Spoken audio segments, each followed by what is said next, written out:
नमस्कार दोस्तों, मैं हूं वनराज गोस्वामी। तो आइए शुरुआत करते हैं अपने इस नेक्स्ट वीडियो की, जिसमें हम रविन्द्रनाथ टैगोर की जो फ्रूट गैदरिंग है उसका जो सॉन्ग नंबर 12 है वो हम समझेंगे। बहुत ही इंपॉर्टेंट है, बहुत ही सिंपल भाषा में लिखा गया है दोस्तों।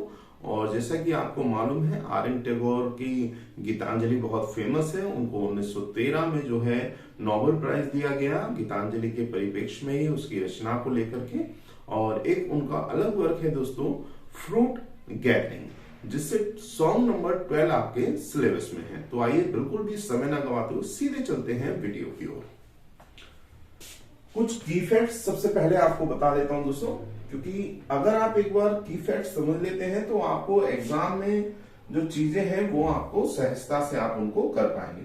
देखिए, मेरा मकसद आपको केवल मात्र कविता पढ़ाना नहीं है। कविता तो भाई आप पूरी जिंदगी, आजकल कविता इंटरनेट पे खूब मिलती है, लेकिन बात यह है आप कविता पढ़ क्यों रहे हैं, है ना। ये बहुत ज्यादा जरूरी है कि हम कविता ये पढ़ क्यों रहे हैं। आज हमें क्या जरूरत पड़ गई कि हम आर.एन. टैगोर को पढ़ रहे हैं। देखिए दोस्तों, कुछ चीजें, एक समय हुआ करता था जब चीजें, कविताएं आनंद के लिए लोग पढ़ा करते थे, लेकिन आज दोस्तों आपकी जो आवश्यकता है वो है जॉब। इसलिए सिलेबस में कविता को पढ़ना, एंजॉयमेंट करना वही जरूरी नहीं है, बल्कि उसके जो की फैक्ट्स है वो आपको जरूर याद रहने चाहिए। तो कविता का भी आनंद लेंगे और अपने एग्जाम की भी तैयारी करेंगे, दोनों चीजों को एक साथ लेंगे। तो आइए शुरुआत करते हैं। तो दोस्तों, जैसा कि आपको मालूम है, पहले कुछ बेसिक जानकारी आपको दे देता हूं। ये फ्रूट गैदरिंग है ना, बाय रविन्द्रनाथ टैगोर के द्वारा इसको लिखा गया है, ट्रांसलेटेड फ्रॉम बंगाली। हाँ, मैंने आपको बताया, तो याद रखना ये फैक्ट कि ये आपका पहला पॉइंट हो गया दोस्तों जो आपको याद रखना है। Fruit gathering is also written in Bengali and also translated by Rabindranath Tagore into English. इसको इंग्लिश में रविन्द्रनाथ टैगोर के द्वारा ट्रांसलेट किया गया है। ठीक है, अब बात कर लेते हैं दोस्तों नेक्स्ट की फैक्ट की। सबसे पहला और मोस्ट इंपॉर्टेंट की फैक्ट है दोस्तों कि fruit gathering is a collection of 86 short poems by Rabindranath Tagore. तो दूसरा इंपॉर्टेंट फैक्ट हो गया दोस्तों कि फ्रूट गैदरिंग में कितने सॉन्ग्स हैं? 86 सॉन्ग्स हैं, शॉर्ट सॉन्ग्स हैं। ठीक है, शॉर्ट सॉन्ग्स हैं। ये दूसरा इंपॉर्टेंट फैक्ट हो गया दोस्तों, याद रखिएगा। ठीक है, आगे बात करते हैं। Fruit gathering published in 1916। ये तीसरा इंपॉर्टेंट फैक्ट है दोस्तों कि फ्रूट गैदरिंग जो है वो 1916 में प्रकाशित हुआ है। ठीक है, ये जो रचना है 1916 में इसका प्रकाशन हुआ है। अगले पॉइंट की ओर चलते हैं दोस्तों। The theme of this book is based on the relationship between God and man. अब देखिए, अगर आपसे थीम पूछ लिया जाए कि फ्रूट गैदरिंग का थीम क्या है, तो थीम है दोस्तों गॉड एंड मैन। याद रखिएगा, the theme of the fruit gathering is God and man and atoms, the atoms and the Cosmos. ये इसका थीम है दोस्तों, God and man, the atoms and the Cosmos. याद रखिएगा दोस्तों। ठीक है, तो बहुत ही इंपॉर्टेंट, ये आपका चौथा की फैक्ट हो गया दोस्तों। 4 की फैक्ट है। सॉरी, आगे बढ़ते हैं। आगे देखिए दोस्तों क्या दिया हुआ है। Tagore uses fruit and flowers to symbolise his spiritual and moral values. यहां पर उन्होंने फ्रूट और फ्लावर्स को सिंबलाइज किया है स्पिरिचुअल और मॉरल वैल्यूज को बताने के लिए। Towards the love for the creator, towards the love, अपने प्रेम को दर्शाने के लिए, किसके? जो बनाने वाला है, जो ईश्वर है। ठीक है दोस्तों, अब आपके सिलेबस से रिलेटेड क्वेश्चन है दोस्तों, ये आपका 5वां फैक्ट हुआ। और अब उसके बाद लास्ट और इंपॉर्टेंट फैक्ट है, फार बिलो फ्लोर द जमुना। ये आपका सॉन्ग नंबर 12 है दोस्तों, जो आपके सिलेबस में फ्रूट गैदरिंग से लिया गया है। ठीक है, तो ये आपका 6 की फैक्ट के साथ आपको बेसिक जो चीजें हैं वो पता लग गई होंगी। एक बार रिवीजन करा देता हूं। फ्रूट गैदरिंग में 86 जो है सॉन्ग्स हैं दोस्तों, शॉर्ट सॉन्ग्स हैं, ठीक है। इसका जो थीम है दोस्तों, वो थीम है God and man, atoms and the Cosmos, ठीक, याद रखिएगा पूरा। इसका पब्लिकेशन जो हुआ है 1916 में हुआ है। मूल भाषा बंगाली है और इसको ट्रांसलेट किया गया है लेखक के द्वारा स्वयं इंग्लिश में, ठीक है। अब यहां पर आपको समझना है दोस्तों कि आपका ये जो सॉन्ग नंबर 12 है, ये है फार ब्लो फ्लोट दी जमुना, ठीक है। तो ये थे की फैक्ट्स। आइए कविता की ओर चलते हैं दोस्तों, और सीधे लाइन टू लाइन हम फोकस करेंगे। बड़ी सिंपल भाषा में लिखी गई ये कविता है और अच्छी भी है। मैसेज बहुत अच्छा है इसका दोस्तों। छोटी सी कविता, छोटा सा सॉन्ग, लेकिन मैसेज बहुत ही प्यारा है। क्या है देखिए। फार बिलो, यहां कहीं, फार बिलो नीचे की ओर, फ्लोट माने बहती है, द जमुना रिवर की बात हो रही है। स्विफ्ट माने तेजी से, क्लियर माने स्पष्ट स्वच्छ जल के साथ, एबव फ्लोन भरी हुई है, जा दी जूटिंग बैंक, यानी कि ये जो समय है नदी के बहाव का, पानी है उसमें, स्विफ्ट है, तेज है, स्पष्ट है, और थोड़ा सा पानी जो है दोस्तों वो ज्यादा है, ओवरफ्लो है, मीन्स भरी हुई चल रही है। क्या, फार ब्लो फ्लोट दी जमुना, जमुना रिवर बहती है अपने स्वच्छ पानी के साथ, तेजी से भरी हुई, ठीक है। आगे बढ़ते हैं दोस्तों। हिल्स डार्क विद, अब वो कहते हैं दोस्तों जो हिल्स हैं, जो पहाड़ियां हैं, डार्क विद वुड्स, जंगलों से भरी हुई हैं। मीन्स जो पहाड़ी का क्षेत्र है दोस्तों वो जंगल से भरा हुआ है, और जंगल इतने घने हैं दोस्तों कि उनके वृक्षों की छांव के कारण वहां पर अंधकार नजर आता है, ठीक है। अब कहते हैं एंड स्केयर्ड, निशान, चिन्ह, निशान कहिए या चिन्ह भी आप कह सकते हैं, चिन्ह दिए हुए हैं दोस्तों। विद द टोरेंट्स, टोरेंट्स आपको मालूम होगा, जो कहते हैं ना कि तूफान लाइक, है ना, भंवर लाइक।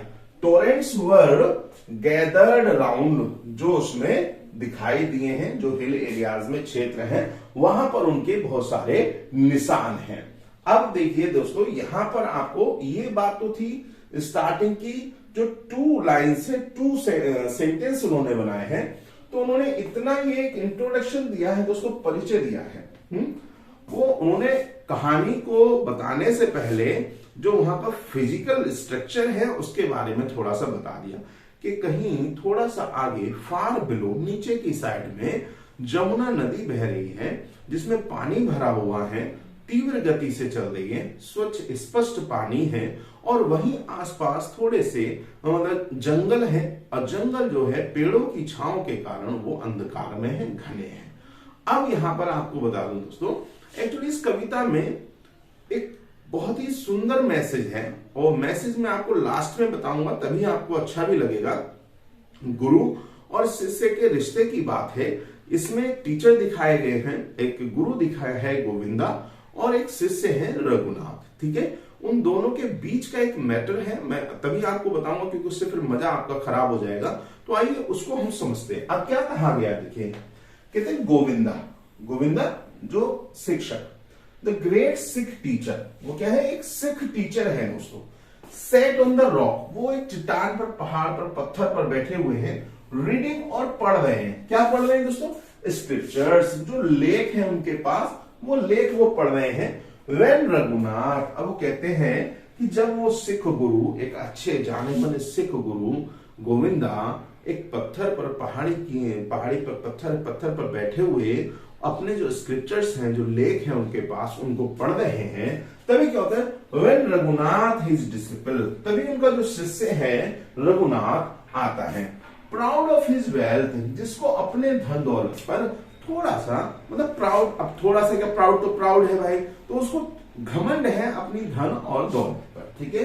वो आता है, केम एंड बोर्ड, केम आता है और बोर्ड, और अपना सर झुकाता है उनके सम्मान में, किसके, अपने गुरु गोविंदा के, टू हिम, एंड सेड, और उनसे कहता है, क्या कहता है दोस्तों, आई हैव ब्रॉट, मैं लाया हूं, माई पुअर, मेरा छोटा सा तुच्छ, पेटी, प्रेजेंट माने उपहार, अनवर्दी, जो हो सकता है अयोग्य हो, जो आपके सम्मान के लायक तो नहीं है, फिर भी मैं अपना छोटा सा जो सम्मान है, एक उपहार है, वो आपके लिए लाया हूं, ऑफ योर एक्सेप्टेंस, अगर आप इसको स्वीकार करो तो मैं समझता हूं कि ये आपके सम्मान के लायक तो नहीं है, तुच्छ है, मैं आपके लिए फिर भी इसको लेकर के आया हूं।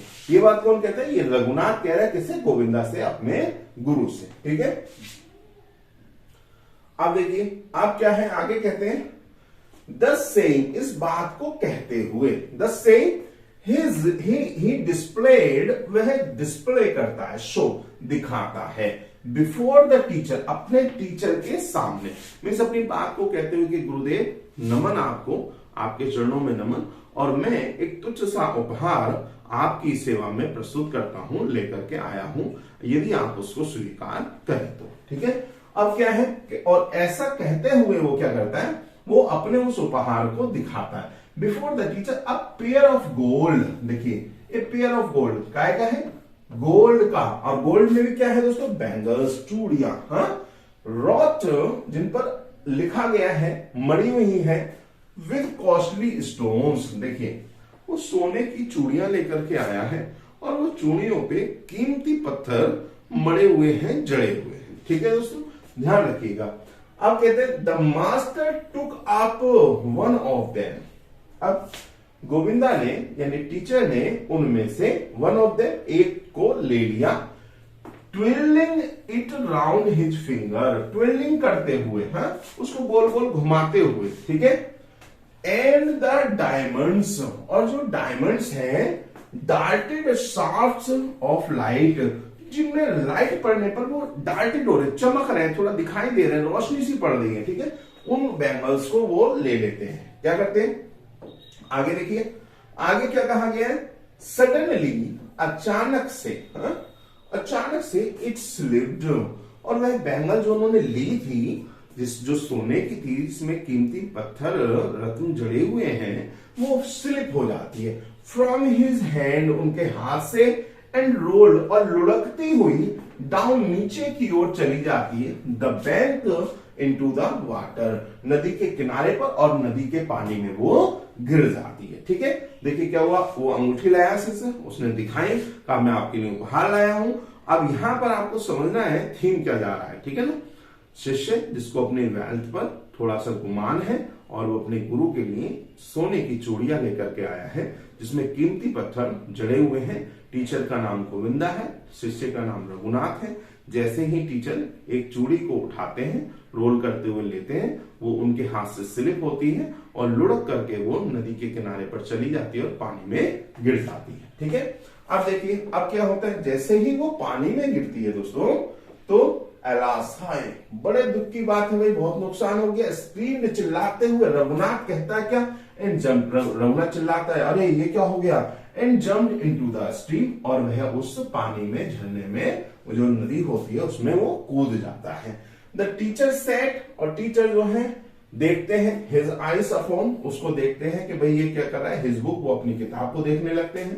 ठीक है, and the water held and hid what is store and went its way, देखिए, एंड द वाटर हेल्ड, जो भी पानी था, and hid what is it store, जो भी कुछ उसमें चला गया, वो उसी के साथ उसको आगे बहा ले जाता है, वेंट इट अवे। अब यहां पर क्या कहा गया, देखिए दोस्तों, समझिए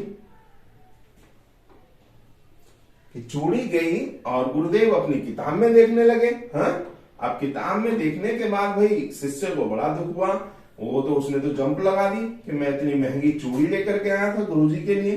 अब वो चूड़ी गुरुजी ने स्लिप कर दी, और कहां चली गई, वो वाटर में, नदी के पानी में चली गई। देखिए क्या कहा गया है, the day light faded.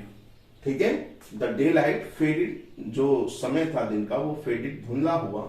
When Raghunath came back, जब रघुनाथ वापस लौट करके आया, टू द टीचर, टीचर के पास, टायर्ड एंड ड्रिपिंग, टायर्ड, थका हुआ था, एंड ड्रिपिंग मतलब भीगा भागा, हाँ मेहनत करके आया था, उसने पूरी कोशिश की होगी उस चूड़ी को ढूंढने की, परंतु वो चूड़ी उसको नहीं मिलती है।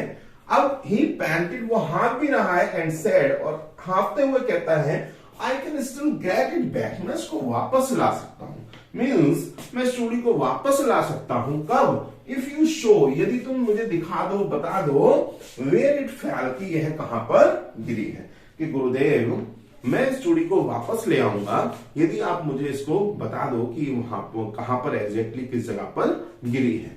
तो देखिए अब क्या होता है, आगे क्या होता है भाई, the teacher took up the remaining, और वो दूसरी वाली बैंगल ले लेते हैं, एंड थ्रोइंग, और उसको फेंकते हैं, इट इनटू द वाटर, पानी में, सेड, और उससे कहते हैं इट इज देयर, कि वहां पे गिरी थी। हाँ, अब उन्होंने क्या कहा, दूसरी वाली चूड़ी को लिया, उसको उठाया और उसको पानी में फेंक दिया, देखो वहां पे गिरी है ना। तो अब आप समझिए ये लाइन यहां पर दोस्तों, इतनी ही ये कविता है, ये आपका कंप्लीट हो गई पोएम। अब यहां पर दोस्तों मैसेज क्या है, हाँ? देखिए मैसेज है दोस्तों, यहां पर एक दिखाया गया है, टीचर की जो कैरेक्टरिस्टिक है, जो गुरु की कैरेक्टरिस्टिक है दोस्तों, वो इसमें दिखाई गई है ना।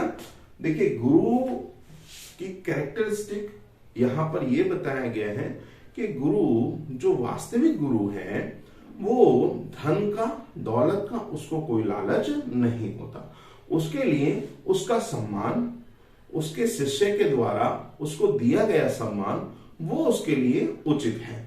जरूरी नहीं है कि आप सोने के आभूषण उसको दें, उनको इन सब चीजों से कोई लेना देना नहीं होता। यही कविता हमको दिखाती है और बताते हैं वो चूड़ी को फेंक करके ये बताते हैं अपने शिष्य को कि भाई तुम मेरे लिए लाए हो, पर मेरे लिए इन चीजों का कोई भी मोल नहीं है। ठीक है, तो दोस्तों मुझे उम्मीद है कि आपको वीडियो पसंद आया होगा और ये रविन्द्रनाथ टैगोर की दोनों ही कविताएं आपने पढ़ ली होंगी। मिलते हैं अगले वीडियो में, तब तक के लिए नमस्कार, थैंक यू सो मच।